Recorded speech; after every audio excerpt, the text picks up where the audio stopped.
Halo Sobat Spoiler, bagaimana kabarnya? Tentunya Minlers doakan baik-baik saja. Jumpa lagi di channel Sektor Spoiler. Pada video kali ini, Minlers akan bahas kelanjutan cerita dari Donghua series Renegade Immortal episode 80. Seperti biasa, Minlers mau ingatkan lagi bagi Sobat Spoiler, karena video ini mengandung spoiler, Mimin sarankan untuk tonton dulu episode-episode sebelumnya, biar ngerti jalan ceritanya. Tapi buat Sobat Spoiler yang gak sabar dan udah siap dengerin kelanjutan ceritanya, langsung saja kita gas ke ceritanya. Di episode sebelumnya, Wang Lin berdiri di atas kompas bintang, menyadari bahaya yang mengintai setelah ia mengganggu lelaki tua itu. Meski lawannya tengah melemah, Wang Lin tak ingin gegabah. Ia tahu betul, satu kesalahan kecil bisa membuatnya menjadi korban. Dengan kecepatan luar biasa dari kompas bintang, ia memilih untuk segera pergi sebelum situasi menjadi semakin berbahaya. Sementara Wang Lin menjauh, lelaki tua itu membuka matanya dari dalam tanaman raksasa yang melindunginya. Tatapannya tajam, menyesali bahwa Wang Lin terlalu berhati-hati dan tidak mendekat. Karena jika tidak, ia bisa dengan mudah menghabisinya. Namun, ia tak bisa terus memikirkan pemuda itu. Masalah yang lebih besar menunggunya. Ia terjebak di kehampaan tanpa jalan keluar. Satu-satunya harapannya adalah mengirim pesan ke klannya agar mereka menyalakan suar penunjuk arah. Di sisi lain, Wang Lin terus melaju di atas kompas bintang, memastikan dirinya benar-benar aman. Setelah beberapa hari, ia berhenti dan mulai menyerap energi tanaman misterius yang telah ia kumpulkan selama 8 bulan terakhir. Rasa sakit menjalar di tubuhnya saat energi itu mengalir, tetapi ia tetap bertahan. Hasilnya manik yang menentang surga miliknya semakin kuat, dengan daun ke-10 hampir terbentuk. Namun, tantangan berikutnya lebih berat. Ia harus mencari jalan keluar dari kehampaan ini. Sementara itu, di kedalaman tanah negara Chu, tubuh asli Wang Lin mulai bergerak. Dengan kekuatan luar biasa, ia menerobos ruang dan menuju hutan makam abadi, mencari musuhnya. Saat ia menemukan lelaki tua berjubah hitam dan seorang wanita berkerudung putih di langit, tanpa ragu ia menyerang. Tinju Wang Lin menghancurkan senjata mereka satu persatu, membuat lelaki tua itu ketakutan. Dengan kekuatan yang nyaris tak terbendung, tubuh asli Wang Lin mengunci mereka dalam mantra pembatasan, memastikan bahwa tak ada yang bisa melarikan diri dari takdir yang sudah menanti. Di episode selanjutnya, dalam kesunyian yang mencekam, pria berambut merah berdiri dengan tatapan tajam ke arah dua sosok di hadapannya. Wanita berkerudung putih yang gemetar ketakutan dan lelaki tua yang sekarat. Wanita itu akhirnya mengakui bahwa mereka baru saja keluar dari makam immortal. Namun, pertanyaan yang lebih mengerikan muncul. Bagaimana bisa dari 7 orang yang masuk hanya mereka berdua yang selamat? Ketakutan menyelimuti wanita itu saat menyadari pria di hadapannya terasa familiar. Meski ia yakin belum pernah bertemu dengannya sebelumnya. Tanpa membuang waktu, pria itu melesat ke hutan di bawah, diikuti oleh wanita berkerudung putih. Sementara itu, lelaki tua yang terbaring lemah tiba-tiba dikelilingi kabut hitam. Tubuhnya yang compang-camping bangkit kembali, dan di dahinya muncul tanaman berdaun 5. Pria berambut merah yang melihat kejadian itu langsung memahami sesuatu. Kemarahannya memuncak, dan ia siap menghabisi lelaki tua itu. Namun, sebelum serangannya dilepaskan, wanita berkerudung putih berlutut dan memohon agar dirinya saja yang dikorbankan. Pria itu menatap mereka berdua dengan dingin sebelum akhirnya menarik mereka kembali ke makam immortal. Sepanjang perjalanan, kabut hitam di tubuh lelaki tua perlahan menghilang, meski tanaman di dahinya tetap berpendar samar. Sesampainya di makam immortal, pria itu menciptakan celah spasial dan tanpa ragu melempar mereka ke dalamnya. Sebelum celah itu tertutup, suaranya bergema dalam benak mereka. Cari Wang Lin, jika kalian menemukannya, aku akan membiarkan kalian hidup. Di dalam kehampaan, Wang Lin yang sedang duduk di atas kompas bintang tiba-tiba membuka matanya, merasakan sesuatu.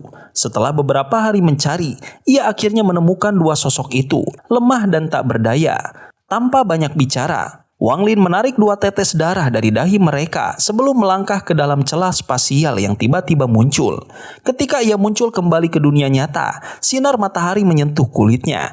Ia menghela nafas panjang sebelum menghilang menuju lembah untuk kembali berkultivasi. Sementara itu, di desa terpencil, seorang gadis bernama Jouru hidup dalam kebisuan. Meski berusia 3 tahun, ia belum pernah berbicara sepatah kata pun. Orang tuanya telah mencari berbagai cara untuk menyembuhkannya, tetapi tak ada hasil. Hingga suatu hari, seorang lelaki tua berjubah kultivator tiba di desa. Dengan mata penuh harapan, ia memeriksa anak-anak yang berkumpul. Namun, wajahnya baru menunjukkan kegembiraan ketika melihat Zouru.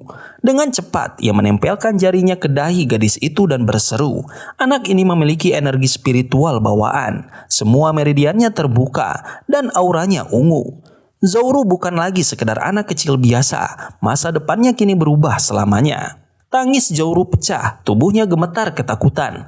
Ayahnya hendak melawan, tetapi satu tatapan tajam dari Dao Chang cukup untuk membuatnya terdiam. Saat Zouru dibawa pergi, ia meronta sekuat tenaga. Tiba-tiba, suara kecilnya yang selama ini tak pernah terdengar keluar. Ayah, ibu, semua orang terkejut, termasuk Dao Chang. Dengan senyum puas, ia berkata, "Jadi dia tidak bisu, itu lebih baik." Sang ibu menangis pilu, tetapi suaminya menggenggam tangannya erat. "Ini adalah keberuntungannya," bisiknya pelan, meski hatinya hancur melihat putri mereka dibawa pergi. Sementara itu, Dao Chang semakin bersemangat. Bagi dirinya, Zouru bukan sekedar anak kecil. Dia adalah batu roh berkualitas tinggi, kunci untuk menembus tahap kultivasi berikutnya. Namun, perjalanan mereka tak berlangsung mulus. Zouru menggigit tangan Dao Chang, memberontak sekuat tenaga. Kesal, pria itu mengangkat tangannya, hendak menamparnya. Tapi sebelum tangannya menyentuh wajah mungil itu, hawa dingin tiba-tiba menyelimuti udara. Dari kegelapan, muncul seorang pemuda berjubah putih yang memancarkan aura mengerikan. Dao Chang langsung gemetar dan menundukkan kepala dengan hormat. Tetapi sebelum sempat bicara, pemuda itu melambaikan tangannya. Dalam sekejap, Dao Chang terlempar jauh. Zouru menatap pemuda itu dengan bingung. Tetapi entah kenapa, ia merasa tenang. "Paman," bisiknya ragu. Pemuda itu, Wang Lin, tersenyum dan berkata, "Ikut paman."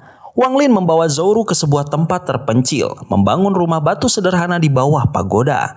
Meski masih kecil, gadis itu belajar banyak darinya dan mengikuti kemanapun ia pergi. Hari-hari berlalu dengan ketenangan yang belum pernah Wang Lin rasakan selama berabad-abad. Hingga suatu malam, Zouru menangis dalam tidurnya, wajahnya penuh ketakutan. Dengan lembut, Wang Lin menyentuh dahinya dan mengalirkan energi spiritual. Saat gadis kecil itu terbangun, ia memanggilnya dengan suara lirih, "Paman."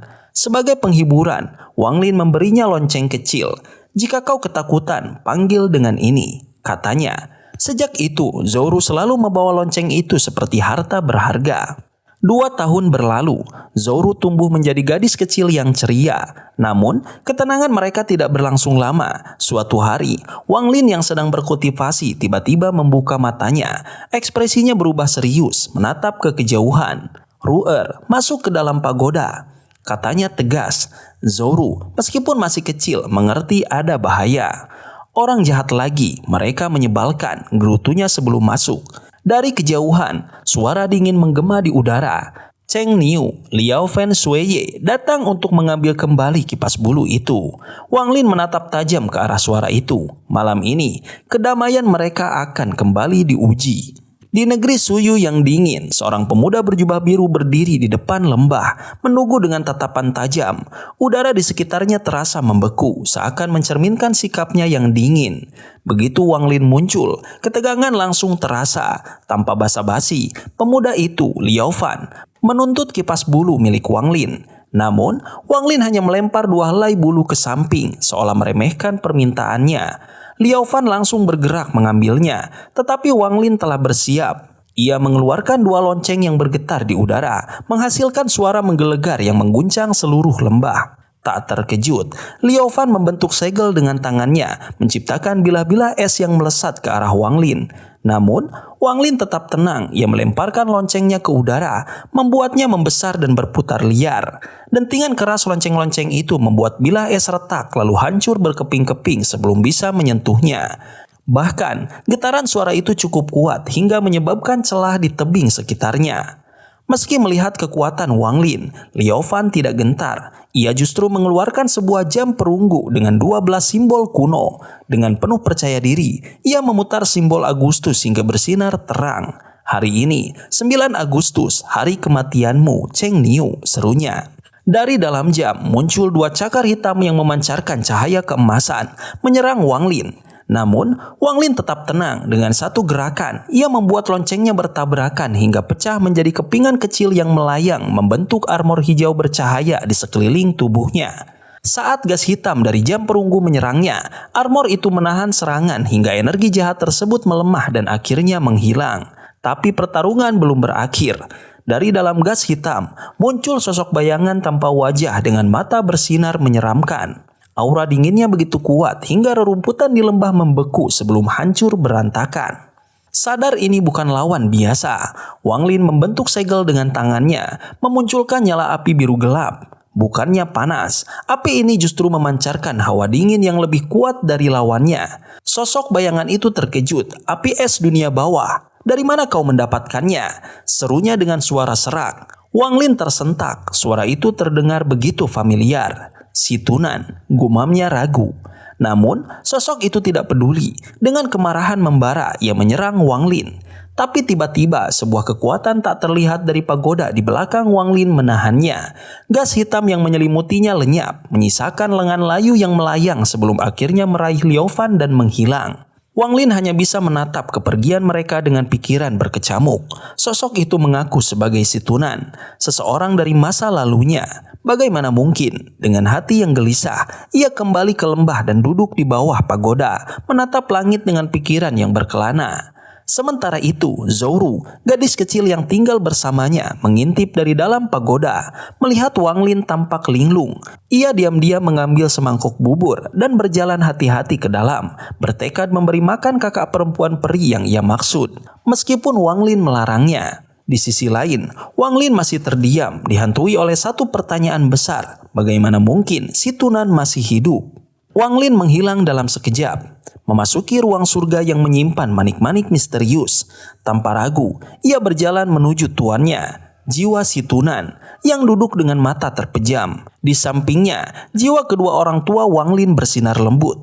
Wang Lin bersujud dengan penuh hormat, merasakan kehangatan di hatinya. Namun, perhatiannya segera kembali ke Situnan, yang jiwanya tampak melemah. Jika Situnan ada di sini, lalu siapa sosok yang mengaku sebagai dirinya dan menguasai metode kenaikan dunia bawah? Memikirkan masa lalu, Wang Lin teringat cerita lama tentang pertempuran Situnan melawan pembudidaya Suzaku. Tubuhnya hancur, jiwanya bersembunyi di dalam manik. Kini, Wang Lin mulai menyusun kepingan teka-teki. Mungkinkah sosok gelap yang ia lawan adalah bagian dari jiwa Situnan yang telah dimanipulasi?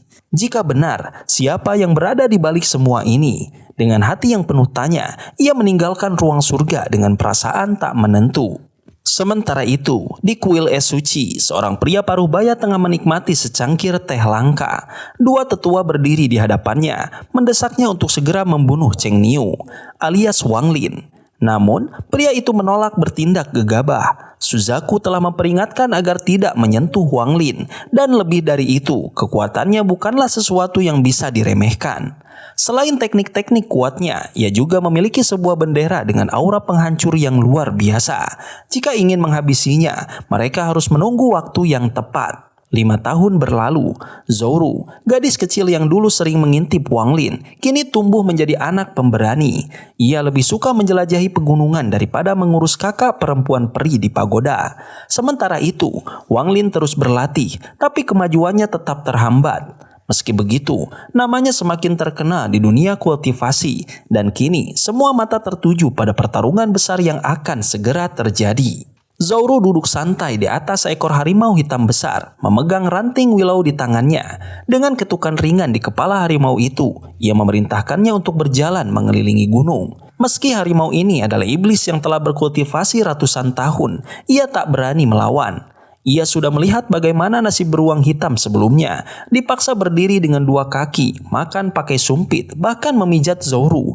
Daripada mengalami hal serupa, lebih baik ia patuh sejak awal. Wang Lin hanya tersenyum melihat tingkah Zouru dan harimau yang kini diberi nama Little White. Namun, ketenangan itu tak bertahan lama. Feng Yusan tiba membawa pesan penting. Perjanjian 10 tahun telah berakhir dan Wang Lin harus menghadapi tantangan di Gunung Suzaku.